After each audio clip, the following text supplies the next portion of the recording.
अस्सलाम वालेकुम स्टूडेंट, मुझो नालो आहे सैयद सरवेच मुजाहिद। अॼु तव्हांखे मां जंहिं टॉपिक ते पढ़ा रहियो आहियां उहो आहे एसे राइटिंग। एसे जा स्किल्स कहिड़ा आहिनि, एसे लिखण खां पहिरियों कहिड़ी शइ ज़रूरी आहे सम्झणु। सभ खां पहिरियों त असां एसे वर्ड खे सम्झूं त एसे वर्ड जी माना छा आहे। Essay means to attempt. To attempt means to work on something, कंहिं शइ ते कमु करणु। हाणे उन कमु करण लाइ ज़ाहिर आहे उन खां पहिरियों हिकिड़ी प्लानिंग जी ज़रूरत पवंदी आहे। एसे ईअं न आहे त बसि असांखे टॉपिक मिली ऐं असां लिखणु शुरू कयो, पर उन खां पहिरियों कुझु शयूं सम्झणु तमामु ज़रूरी आहे। सभ खां पहिरियों आहे लेवल्स ऑफ एन एसे। एसे जो हिते मां कुझु लेवल लिखियूं आहिनि: वर्ड, सेंटेंस, पैराग्राफ, उन खां बाद में एसे।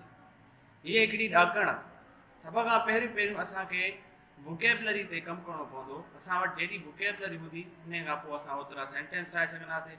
असांखे सेंटेंस स्ट्रक्चर जी ख़बर हूंदी त असां पैराग्राफ ठाहे सघंदासीं, छो जो तव्हांखे ख़बर आहे त group of words which makes complete sense is called sentence.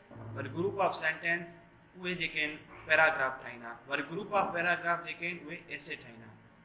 त इहे आहिनि लेवल्स ऑफ एसे। सभ खां पहिरियों जेका लेवल आहे उहा वर्ड जी लेवल आहे। उन खां पोइ जेका ॿी लेवल आहे उहा सेंटेंस जी आहे। उन खां पोइ टी लेवल पैराग्राफ जी आहे। उन खां पोइ जॾहिं इहे टे शयूं पाण में मिलंदियूं त असांजो एसे कंप्लीट थींदो। उन खां बाद में आहे एसे वॉल्यूम। एसे जो वॉल्यूम मिक़दार केतिरो हुजणु घुरिजे। हीउ हिकिड़ो मां ग्राफ ठाहियो आहे, उन में ॿुधाए थो त वर्ड, सेंटेंस, पैराग्राफ ऐं एसे जेको नंढो सर्किल आहे, माना तव्हांजा जेके नंढा नंढा थॉट्स आहिनि, जेके वोकेबलरी जेका वर्ड्स आहिनि उहे मिली करे जेके तव्हांजा जुमिला ठाहींदा, उहे नंढनि लफ़्ज़नि खां शुरू थींदी। ॻाल्हि खुलंदी वेंदी, ॻाल्हि हलंदी वेंदी, मुख़्तलिफ़ पहलुअनि ते तव्हां ॻाल्हाईंदा वेंदव। त वर्ड खां पोइ सेंटेंस ईंदो, सेंटेंस खां पोइ पैराग्राफ ते कमु थींदो, पैराग्राफ खां पोइ तव्हांजो एसे कंप्लीट थींदो। इहे कुझु वॉल्यूम्स आहिनि त शइ खे किथां खां शुरू करिणो आहे ऐं किथे वञी ख़तमु करिणो आहे। उन खां पोइ parts of an essay. There are 3 parts of an essay. Number 1 is introduction, number 2 body and number 3 conclusion. सभ खां पहिरियों असां ॻाल्हाईंदासीं इंट्रोडक्शन। इंट्रोडक्शन जो फॉर्मेट कीअं थींदो आहे। मिसाल जे तौरु असांखे हिकिड़ी टॉपिक मिलियल आहे द बफेलो।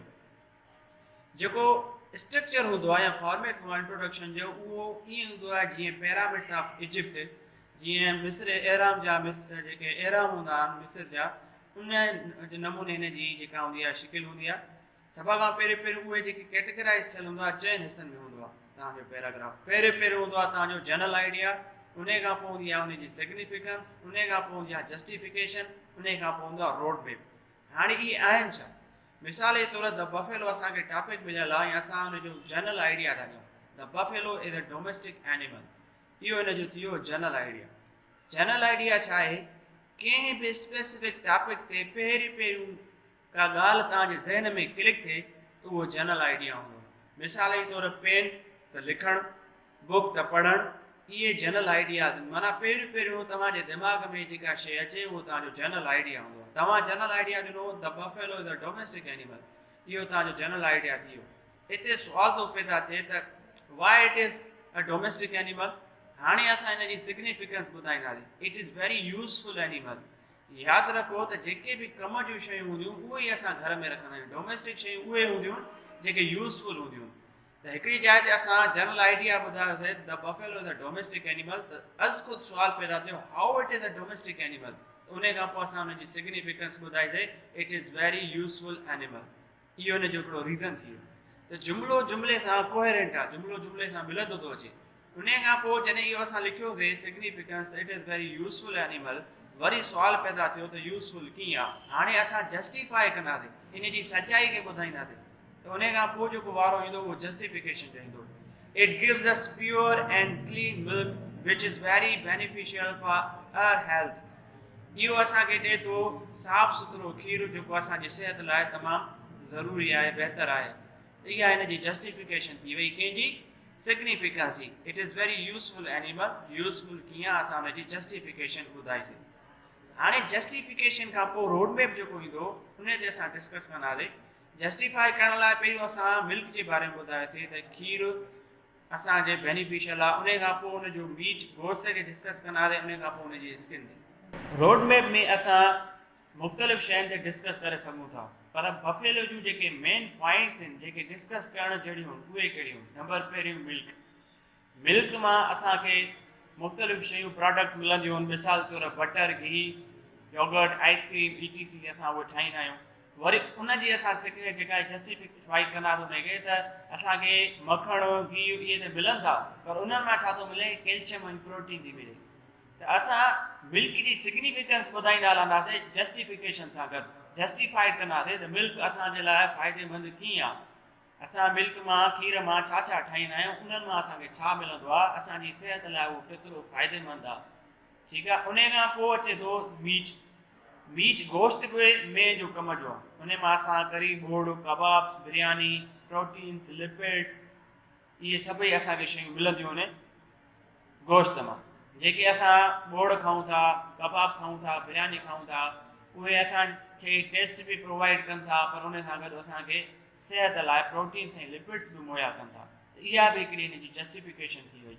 उन खां पोइ नंबर 3 स्किन, जेका चमड़ी आहे मेंह जी, उहा बि कम जी आहे। उन मां असां मुख़्तलिफ़ बैग्स, बेड, शूज़, ETC असां इहे सभई शयूं ठाहींदा आहियूं। त स्किन बि सिग्निफिकेंस ॿुधाईसीं, जस्टिफाई कयोसीं त असांजी स्किन बि बफेलो जी कम जी हूंदी आहे।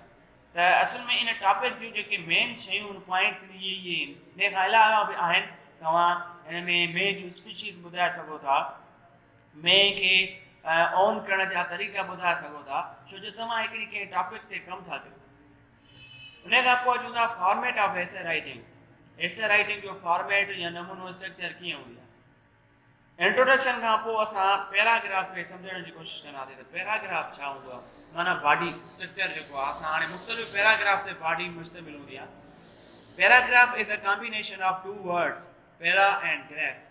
Para means line, whereas graph means pictorial representation.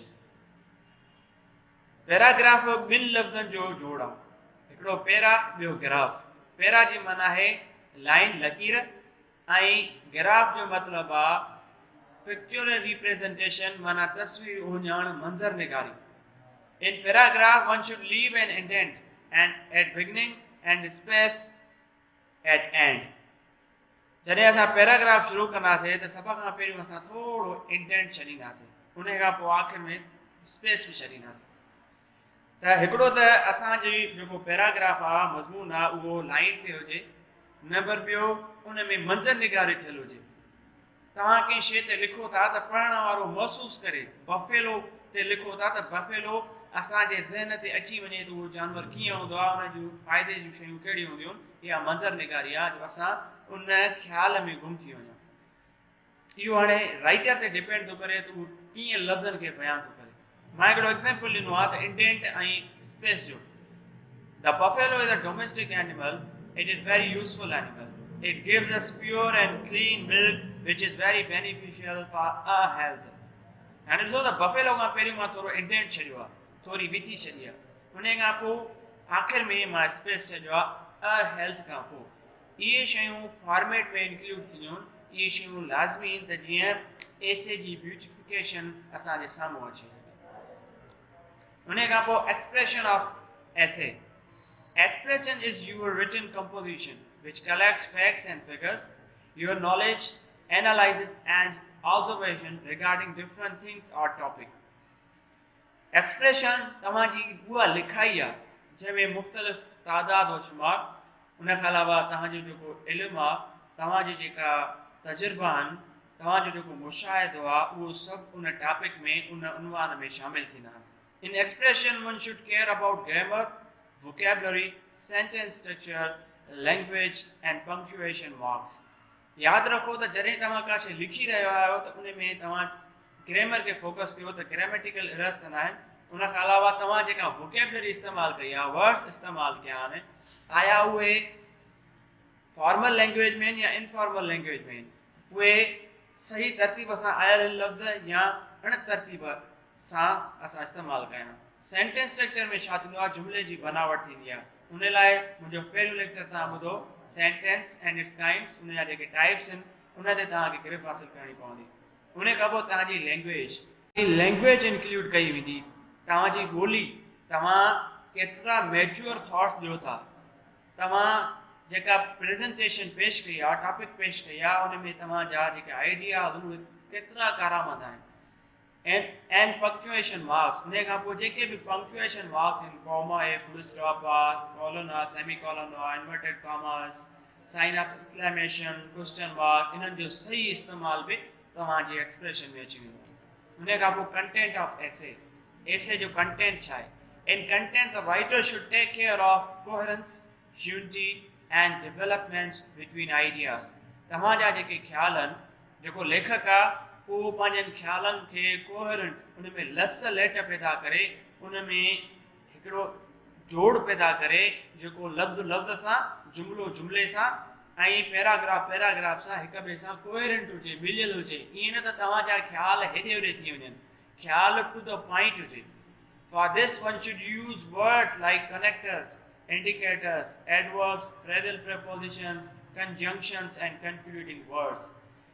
जेकॾहिं तव्हांखे पंहिंजी लिखाईअ में उहा कोहेरेंस, उहा यूनिटी, उहा जिद्दत आणणी आहे त तव्हांखे मख़सूस लफ़्ज़नि जो इस्तेमालु करणो पवंदो, जंहिंमें कुझु कनेक्टर्स हूंदा आहिनि, माना जेके मिलाईंदा आहिनि लफ़्ज़, जेके इंडिकेटर्स हूंदा आहिनि। इंडिकेटर्स छा हूंदा आहिनि? इंडिकेटर्स तव्हां रोड ते हलो था, मिसाल तौरु रोड ते तव्हां सफ़र था कयो, त तव्हांखे अगरि हिकिड़ो मेन रोड आहे, तव्हांखे ॿिए रोड ते चढ़णो आहे, त तव्हां इंडिकेट कंदव त मूंखे हिन रोड ते हाणे चढ़णो आहे, मां हेॾे वञिणो आहे। बिल्कुलु ऐसे में जॾहिं तव्हां लिखी रहिया आहियो कंहिं शइ ते, हिकिड़ी टॉपिक मां ॿी टॉपिक ते अचो था, तव्हांखे इंडिकेट करिणो आहे त मां हाणे हिकिड़े पैराग्राफ मां ॿिए पैराग्राफ में अची रहियो आहियां। इंडिकेटर्स जो यूज़ करणु तमामु ज़रूरी आहे। नाउ लिस्ट ऑफ कनेक्टर्स, उन कनेक्टर्स में इंडिकेटर्स बि अची विया, ॿिया पर्टिकुलर जेके पार्ट्स ऑफ स्पीच आहिनि उहे बि अची विया, ऐं कंक्लूडिंग वर्ड्स कहिड़ा कहिड़ा। इन्हनि जो इस्तेमालु लाज़मी आहे त जीअं तव्हांजो एसे में जेका कोहेरेंस आहे, यूनिटी ऐं डेवलपमेंट आहे, उहा पैदा थी सघे। Here is a list of connectors, indicators, parts of speech mentioned above and concluding words। सभ खां पहिरियों अचूं था कनेक्टर्स कहिड़ा। जीअं मां मिसाल तो लिखियो आहे, accordingly, concerning, whereas, however, ironically, nevertheless, notwithstanding, इहे सभई कनेक्टर्स आहिनि जेके कनेक्ट कंदा हिकिड़े जुमिले खे ॿिए जुमिले या हिकिड़े पैराग्राफ खे ॿिए पैराग्राफ सां। उन खां पोइ इंडिकेटर्स, माना इंडिकेट कंदा, इशारो ॾींदा त हाणे असां हिकिड़ी ॻाल्हि मां ॿी ॻाल्हि अची रहिया आहियूं। उन में असां मुख़्तलिफ़ इंडिकेटर्स इस्तेमालु कंदा आहियूं, जीअं furthermore, moreover, within, without, juxtapose, collectively, etc। त इहो हाणे लिखण वारे डिपेंड थो करे त इनखे कीअं कहिड़े तरतीब सां इन्हनि खे इस्तेमालु थो करे। उन खां पोइ एडवर्ब्स, जीअं क्विकली आहे, फास्ट आहे, वेरी आहे, इनफ आहे, हार्डली, सो, etc। इहे एडवर्ब्स बि पर्टिकुलर जॻहनि ते असां ऐसे में इस्तेमालु कंदासीं असांजी जेका एक्सप्रेशन आहे। उन खां पोइ फ्रेज़ियल प्रीपोजिशन्स। फ्रेज़ियल प्रीपोजिशन हिकिड़ो काइंड ऑफ प्रीपोजिशन जो, मिसाल जे तौरु इन a dent of time, in लिeu of, instead of, according to this, इहे जेके बि हिकु ॿ टे जेके जुड़ी करे हिकिड़ो नओं लफ़्ज़ ठाहिनि ऐं प्रीपोजिशन में इस्तेमालु थियल आहिनि, त उहे फ्रेज़ियल प्रीपोजिशन्स यूज़ थींदियूं। इहे बि असांजी लिखाईअ में कमु ईंदियूं आहिनि। उन खां पोइ कंक्लूडिंग वर्ड्स, मिसाल जे तौरु इन a nutshell, in a tail piece, as a conclusion, hence, so, as a corollary, to cut long story short, etc। इहे सभई जेके आहिनि कंक्लूडिंग वर्ड्स आहिनि। जॾहिं बि असां पंहिंजो एसे ख़तमु कंदा आहियूं, इख़्तिताम पज़ीर थींदो आहे असांजो एसे, त असां कंक्लूडिंग वर्ड्स इस्तेमालु कंदा आहियूं, त जीअं असां इहो ॿुधाइणु चाहींदा आहियूं त हाणे असांजो जेको एसे आहे उहो पूरो थियो। हाणे असां अचूं था आख़िरी ओवरव्यू द बफेलो टॉपिक ते। त ॾिसो हिन में मां जेको पोयों सम्झाए आयो हुयुमि त level of essay, volume of essay, parts of essay, introduction, connectors, indicators, उहे सभु मां हिते मिसाल तौरु ॾियां पियो। The buffalo is a domestic animal. It is very useful animal. It gives us pure and clean milk, which is very beneficial for our health. Through milk we get butter, ghee and yogurt. Moreover, milk is also used to make an ice cream and milkshake. Within these things we also avail essential minerals like calcium and proteins. Furthermore, we eat its meat as a food. Sorry, it eat लफ्ज़ जो को वो misplaced हुआ। As a conclusion, in a tale piece, तव्हां कोई भी concluding word इस्तेमाल करे सघो था। We used to own the buffalo for a domestic livelihood. This animal is a blessing from our God who is only one and most merciful. हिते ॾिसो त मां ॻाल्हि खे पैरामीड वांगुरु खयो आहे, नंढी शइ खे वरी एक्सपांड कंदो वियो आहे मुख़्तलिफ़ आइडिया सां। पहिरियों मां हुनजो जनरल आइडिया ॾिनो, the buffalo is a domestic animal. उन खां पोइ उनजी सिग्निफिकेंस ॾिनी, डोमेस्टिक कीअं आहे, it is very useful animal, useful आहे, उनजी सिग्निफिकेंस ज़ाहिर थी वई। उन खां पोइ जस्टिफाइड कीअं आहे, त यूज़फुल कीअं आहे, it gives us pure and clean milk which is very beneficial for our health.